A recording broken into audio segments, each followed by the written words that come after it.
Meghan never invited black relatives, but blamed the royals for ill treatment when they rolled out the red carpet for her. Hello, friends!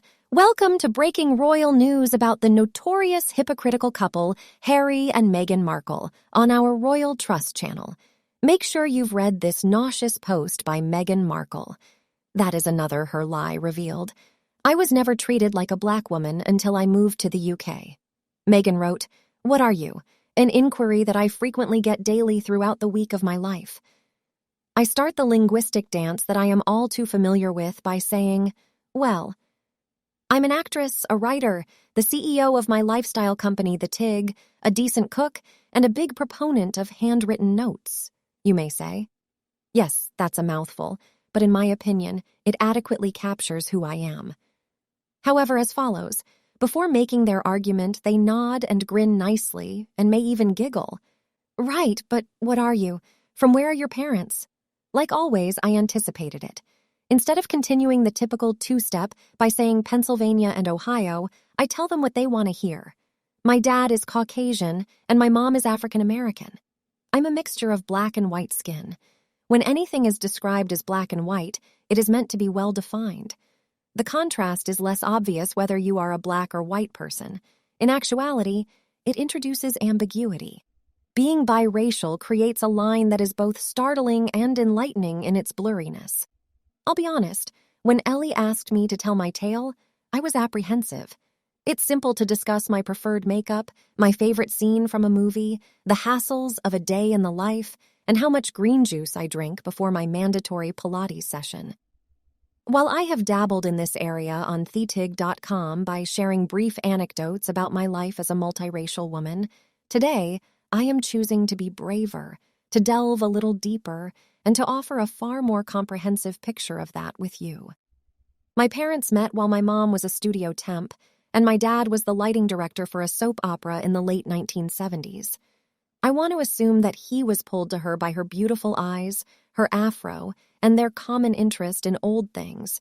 Regardless, they got married and produced me. They settled into a home in the Valley, a lush and reasonably priced area of Los Angeles. But diversity was something it was not. They questioned my mom, who had a caramel complexion and a baby with pale skin, where she was, since they thought the nanny was with her. I was too little to understand what it was like for my parents at the time, but I can describe how they created my environment to make me feel unique rather than different. I had been smitten with a boxed set of Barbie dolls when I was around 7 years old.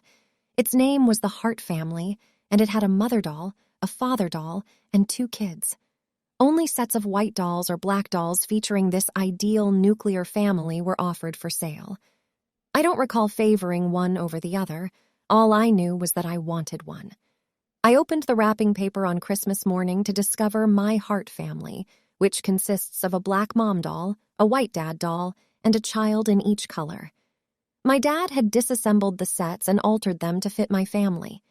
By the time I was in the 7th grade, my parents were no longer able to shield me as well as they once could. In my English class, we had to fill out a census that required us to select our ethnicity by checking one of the boxes: white, black, Hispanic, or Asian. Looking down at these boxes, I was there with my curly hair, freckled face, pale skin, and mixed ethnicity, not wanting to mess up but unsure of what to do. If you had to pick only one, it would be one parent over the other, as well as one half of me over the other.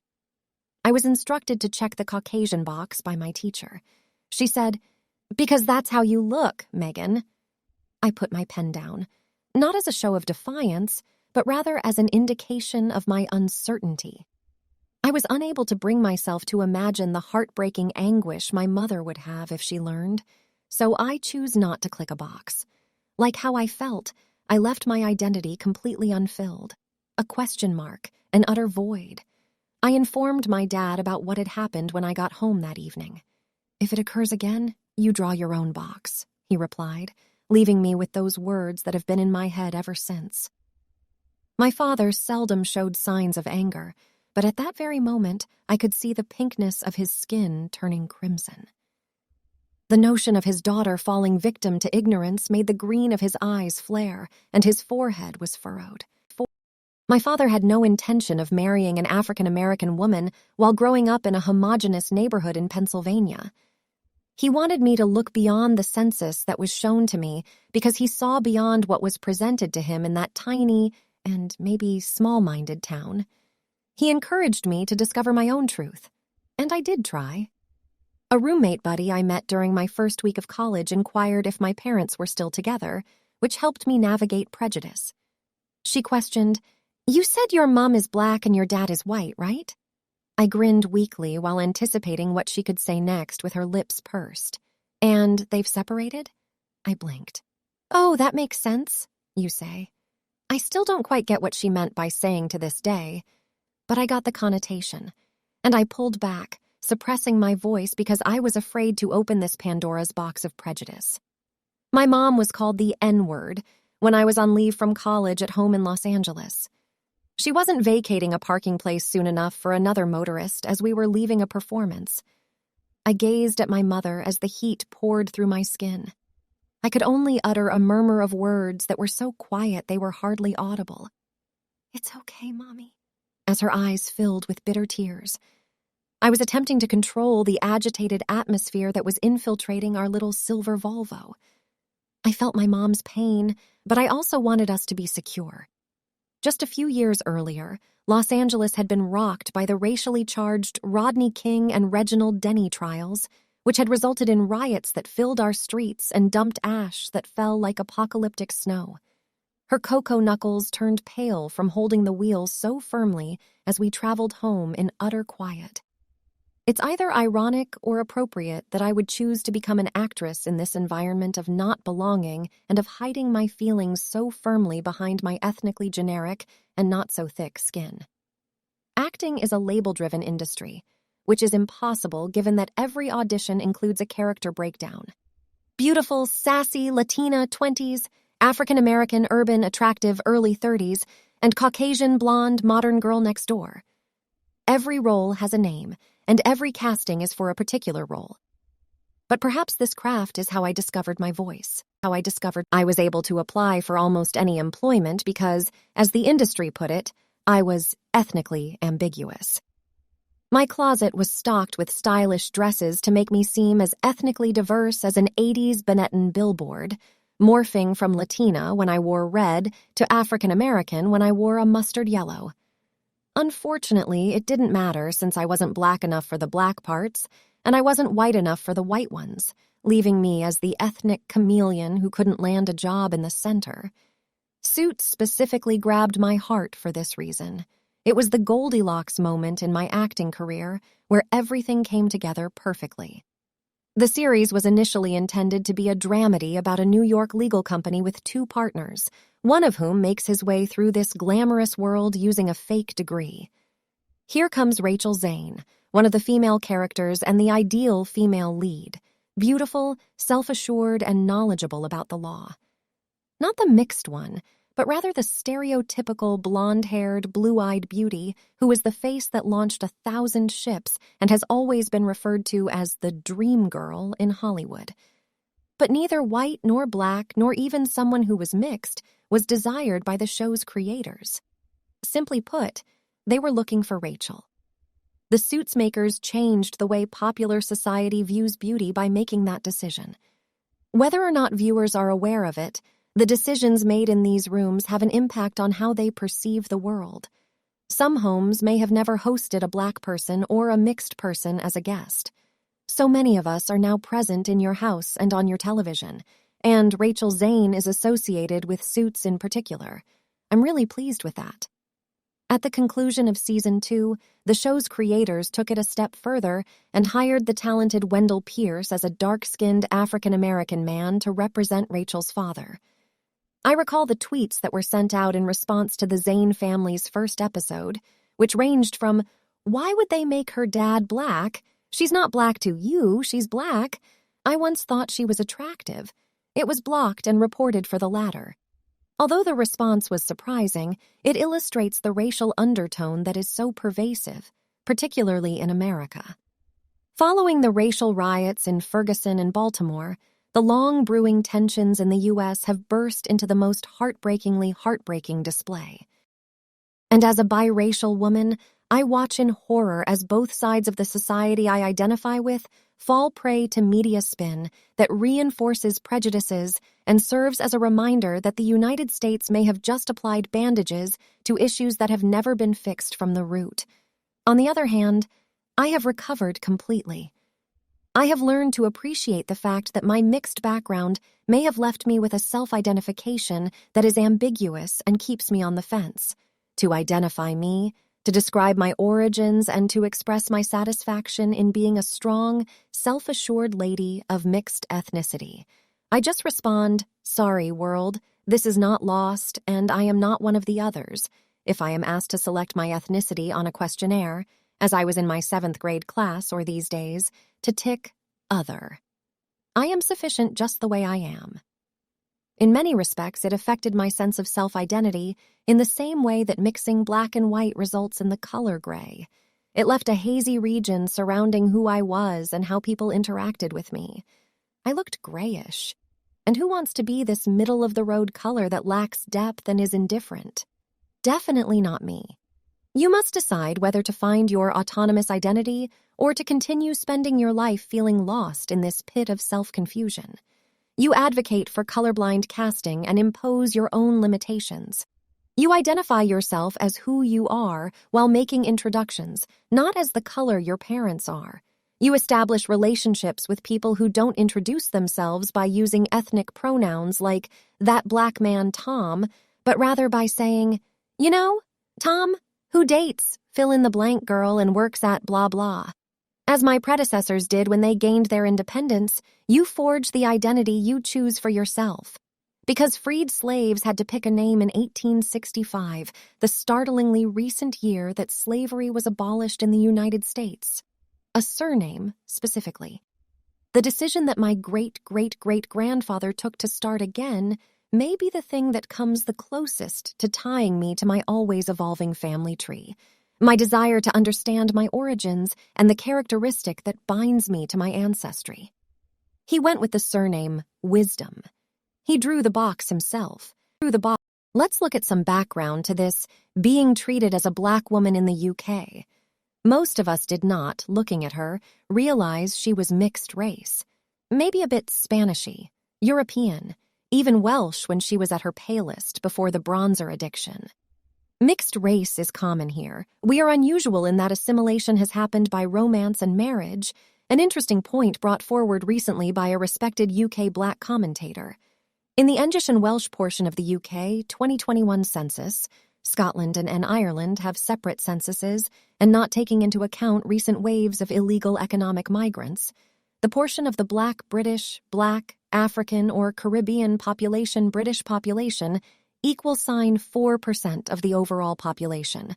Asian, as in the Indian subcontinent, =sign 9.3%. Bar the homegrown, ignorant bullies who will always look for a target to bolster their own insecurities, even against white neighbors who were somehow other, manners determined how we treated other races, as is often the case elsewhere, too. We did not initially segregate Afro-American GIs in World War II. I am afraid it was carried out as it made other GIs uncomfortable, as it would have at that point in American history. We are not perfect, but we had had a long relationship with the African, Indian subcontinents, and the Caribbean countries who still make up part of the Commonwealth by choice and for benefit. Our empire gave as well as took. Other European empires on the same continents had differing outlooks. We have had interracial marriage as a norm here for generations. The Ugandan Asians who were mass expelled on 90 days' notice in August 1972 came here because, as British passport holders, they were British. We have been a diverse nation since before the Roman occupation and following invaders and settlers. We, the British, are known as the B at Stent at RD race for this reason. So as to Charles making the wedding black slash about her culture, he organized details she would not. The music. He used the same choir at his own coronation because he appreciates their music. He has always been about diversity and inclusiveness. As to the edit Michael Curry's preaching, presiding bishop of the Episcopal Church, that was a compliment to her mother Doria's church leanings, as the Anglican archbishop had to preside in this state occasion. in this state, over and above which, in one way or another, the Catholic, Jewish, Sikh, Hindi, Muslim, Buddhist, and Greek Orthodox heads were incorporated into the coronation service as Charles had wanted originally to be the defender of faiths rather than the defender of the faith. Just look at the work of the Prince's Trust, set up by Charles, now handed to William, I believe. Meghan brought the attitudes of race from her own country and, as in many other things, applied them to a culture that is very, very different. Why would Meghan Markle be treated as black? She was being treated as British, with subsequent compliments to her background. The American one. The Italian one. No, the Southern Italian one. No, the Caucasian, Maltese 41% Nigerian, which is a modern country, not a specific racial grouping. Then, of course, she started literally changing color according to who she was mixing with. Any engagement with non-white portions of the UK population was performative, rather than truly supportive. The Waleses have picked up supporting the Grenfell Tower victims that were only of topical use to Madam, because that is what the British royal family do. They consider the long view, not the number of views they can gain. She would have called racism no matter how we treated her. We would have been whitewashing her heritage had she not been offended by the British royal family complimenting it. About the wedding, there was no Baptist preacher. The African-American who spoke at Harry and Meghan's wedding was Michael Curry, the presiding bishop of the Episcopal Church. Episcopalians are the American members of the Anglican Communion. Doria may have been brought up Baptist, don't know if she was, but she's been a lot of other things. I believe she and Thomas were married in a Buddhist ceremony. A candid insider said, "I didn't know Meghan was biracial based on her imminent white passing. I don't recall the UK making a huge deal about her ethnicity beyond that shitty Daily Fail article that was written by an American. Considering we have people of color in high positions of government, I fail to see why we would have made a big deal about it. If anything, it would have been her being American and an ex-actress. Two things that are more likely to have been raised are latent snobbery and xenophobia. But didn't Harry tell us in his documentary how well she was received? How she was doing the job better than those born into it? That would kind of imply the opposite. I'm going to respectfully disagree with some of this. The UK media made a huge deal about her being the first black in the royal family. However, it was only ever treated as a positive, never negative, and people in the UK were quite proud of this aspect. Her being an American actress was perceived as negative, understandably given Wallace. I remember reading how she was not close to her mother before she'd met Harry and she moved to Canada and had very little contact with her during that time. Look at her own wedding. She didn't invite any of her relatives on her mother's side, despite declaring how close she was to them in the Netflix doco and how she was brought up by strong black women. She only brought her mother out to the public when she realized it was beneficial for her to embrace her blackness. But her relatives, the ones she declared brought her up, nothing whatsoever. I remember reading an interview with them and they were joking about whether they would be invited to her wedding and then laughed and said no, probably not. Because when she found fame, she left them behind. Meghan is only about looks and what looks good and what makes her look good. Look at her wedding and the seating in that church. Many of her friends, many of the people she had worked with for years sat in the back, compared to people she didn't even know and had only spoken to once or twice, Egg Oprah and Gayle, were seated in the front. Why? Because her declaring she had rich, famous friends made her look good. She didn't invite her black relatives because she was probably ashamed of them. Oprah had wanted to interview her mother, and that was why her mother was foisted to the front, and her connection to her blackness came to the forefront. What do you think about Meghan accusing the royal family of racism? Let us know your thoughts below in the comments section. We hope you have found this helpful video. Don't forget to leave a like, share, and subscribe to the channel if you like it. Thank you for watching this newsletter. See you in the next videos. Goodbye.